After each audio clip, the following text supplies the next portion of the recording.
The man had a gun pointed straight at my wife's face, his hands shaking, his eyes bulging with fake authority right there in our front yard.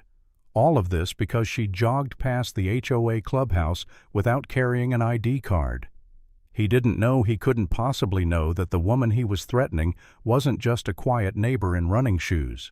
She was an active Delta Force operative who had returned from a classified mission less than 2 days earlier. We didn't move to this neighborhood for drama. My wife Claire wanted calm mornings with coffee on the porch, a little vegetable garden, maybe even chickens one day. I just wanted fast internet and a basement to bury myself in cybersecurity projects. What we got instead was an HOA that styled itself as the Home Safety Division, like some kind of suburban SWAT team running a bootleg military operation. 4 matte black golf carts lined up outside their clubhouse blue lights, zip-tied to the roof's decals, stenciled on the sides like they were ready to storm Baghdad. At first I laughed it off. Surely it was a neighborhood prank. Then I met the president, Karen Brewster. Karen showed up on day 1, visor, clipboard, laminated rules, the permanent grin of someone who's never been told no. She handed us a booklet filled with nonsense. Grass height may not exceed 2.75 inches. Residents must not appear intimidating during recreational activity. When I asked what intimidating meant, she smirked and said, "You'll know it when you see it." That's when the first chill ran down my spine.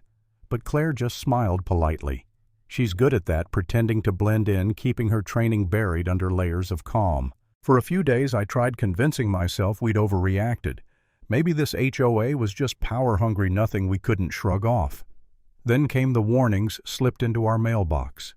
Jogging in restricted zones, parking too close to the curb, a threat about lawn decorations not being HOA approved. It escalated fast.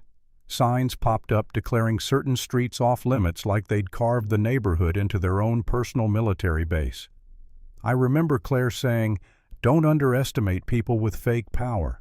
They'll always try to make it real." I shrugged, but I should have listened. On the 8th morning it happened. Claire went out for her usual jog. I stayed back making coffee, logging into work. 10 minutes later my phone buzzed motion alert from our security cameras. I figured it was a delivery truck. When I opened the feed, my blood ran cold. 2 golf carts blocked the street. Claire stood frozen, her hands slightly raised. In front of her, a man, maybe in his 50s, belly spilling over a tactical vest, held a pistol at chest level. His voice, caught by the mic, cracked as he barked, "Hands higher. This is a restricted jogging zone. You're trespassing." I can still feel the way the mug nearly slipped from my hand. That wasn't a neighbor enforcing a rule, that was an armed cosplayer trying to play cop. Claire, though, didn't flinch. She tilted her head the way she does in boring briefings, then said calmly, "Sir, under Florida Statute 792.110, brandishing a firearm in a threatening manner is a felony. You should think carefully about your next move." The guy blinked, his bravado cracking. "Don't you quote laws to me," he stammered. "This is HOA jurisdiction." Claire actually laughed. "The HOA doesn't outrank the Constitution," she said, voice steady. Pointing an unregistered weapon at a civilian on private property is assault with a deadly weapon. I stood inside watching, and something in me broke. I felt useless. Here was my wife, the strongest person I knew, facing down a wannabe cop with a gun, while I clutched a coffee mug like it was a shield. For a second, I thought maybe we made a mistake moving here. Maybe we should have known better. I hated myself for not rushing out sooner, for not protecting her. And part of me wanted to give up, pack our bags, sell the house, leave this circus behind. But then I remembered who Claire was. I'd seen her disarm men twice her size with nothing but a shoelace and a chair leg. If anyone could hold her ground, it was her. And if she was brave enough to stand tall, the least I could do was back her. So I stepped onto the porch mug still in my hand and said, "Gentlemen, this is your last chance to walk away before things go sideways." The so-called leader whipped his head toward me. "Stay out of this, sir. This is an official enforcement action." Claire smirked. "Official," she said, and then she moved. It happened so fast I almost missed it. She sidestepped, grabbed his wrist. Twisted gun flew across the pavement. With her free hand, she shoved him into one of his cronies. The third man rushed her with a baton, but Claire ducked, swept his legs, and pinned him to the ground, her knee pressing lightly into his back like she was holding down a child. She didn't even break a sweat. The so-called leader groaned, clutching his wrist. "You broke it," he whimpered. "No," Claire said softly. "If I broke it, you wouldn't be holding it right now." That was a warning. Neighbors started pouring onto porches' phones out, recording every second. One woman gasped, "Is that Karen's crew?"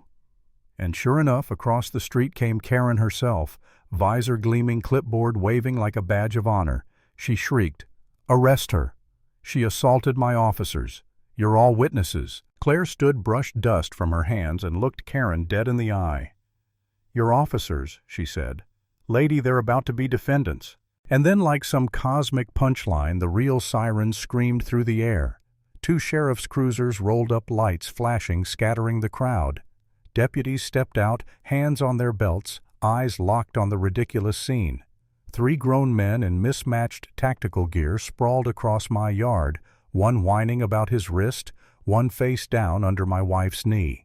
"Drop the weapons," one deputy barked. "They already did," I said, pointing to the pistol 10 feet away. Karen ran forward, shrieking, "Officers, arrest that woman immediately. She attacked my hired security." The deputy frowned. "Hired security, ma'am? These men are impersonating law enforcement. You realize that's a federal crime, right?" One of the wannabes cracked instantly. "It wasn't my idea. Karen paid us. She said it was legal." Karen froze. Her face turned blotchy red as another deputy grabbed her arm. "Not so fast," he said. "You'll be coming with us. Or did you think orchestrating a fake armed raid would slide under the radar? This is harassment. I am the HOA president. I demand you release me," Karen screeched, fighting against the cuffs. The deputy shook his head. "Lady, you're under arrest for solicitation to commit assault conspiracy and aiding and abetting impersonation of an officer." The crowd gasped. Some neighbors cheered. I finally allowed myself a grin. "You should have stuck to writing passive-aggressive letters, Karen." Claire retrieved the mug I'd left on the porch railing, handed it back like nothing had happened. "Told you it wouldn't take long," she said, calm as ever. Watching Karen shoved into the back of a squad car was satisfying, but the aftermath was even better. The HOA board called an emergency meeting. Within a week, Karen was permanently removed as president. Pending felony charges, lawsuits, fines, she was finished. The fake officers didn't fare much better. Denied bail, facing years in prison. The HOA itself shattered. Nobody wanted leadership after that circus. Neighbors came by to thank us, some shaking Claire's hand like she was a superhero. A few admitted they'd known she'd served, but none realized she was still active Delta Force. I leaned back on the porch that evening, sipping coffee, watching the sun go down. "Think they'll try this again?" I asked. Claire smirked, sipped her tea, and said, "If they're stupid enough, I'll be ready." And that's when I knew the HOA had finally picked the wrong family. The lesson: fake power only works until it collides with real accountability.